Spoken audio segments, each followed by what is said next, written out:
साथियों, कांग्रेस का जहर इतना बढ़ चुका है, इतना बढ़ चुका है, पता नहीं 4 जून आते आते ये विष कहां कहां फैल जाएगा। जब कांग्रेस का मैनिफेस्टो आया तब मैंने देश को चेताया था। खास करके देश में जो विचारक वर्ग है उनको मैंने इशारा किया था कि कांग्रेस का मैनिफेस्टो देश के लिए खतरे की घंटी है। और मैंने साफ साफ कहा था कि मैं कांग्रेस के मैनिफेस्टो में मुस्लिम लीग की छाप देख रहा हूं। तो कुछ लोगों को शायद लगा होगा ये तो एक पॉलिटिकल स्टेटमेंट है,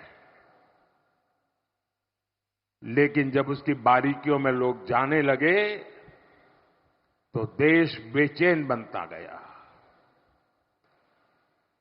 जो भाषा मुस्लिम लीग बोलती थी, देश के आजादी के पहले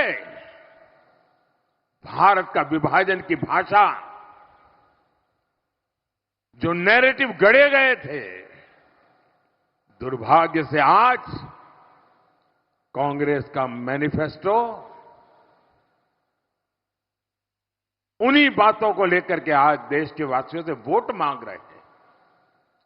इंडिया अलायंस की रैलियों में इंडिया अलायंस के नेता मुस्लिम वोटर्स को वोट जिहाद करने की अपील कर रहे हैं, और वो भी कोई मदरसा से निकला हुआ बच्चा नहीं बोल रहा है। कांग्रेस के टॉप लीडरशिप में बैठने उठने वाले बहुत पढ़े लिखे परिवार के कांग्रेस के नेता वोट जिहाद की बात कर रहे हैं।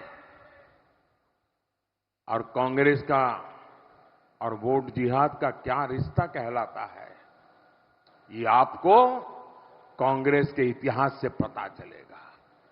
आप याद करिए, जब देश में जिहाद के नाम पर आतंकी हमले होते थे, तब उन आतंकियों की वकालत में सबसे पहले कांग्रेस के लोग आते थे। कश्मीर में अलगाववादी जिहादियों की मेजबानी तब के प्रधानमंत्री करते थे, तस्वीरें मौजूद है। मुंबई में आतंकी हमला हुआ 26/11 को, उसमें कसाब और दूसरे आतंकियों को बचाने के लिए कांग्रेस के नेता आगे आए।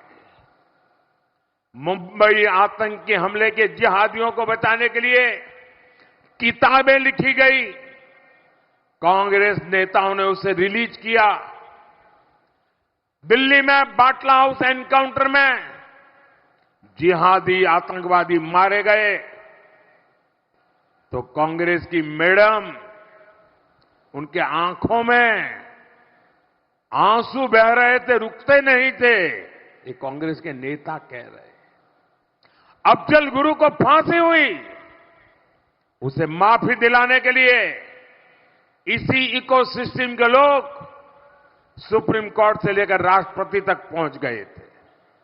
और अब ये लोग देश में वोट जिहाद करने का नारा लगा रहे हैं।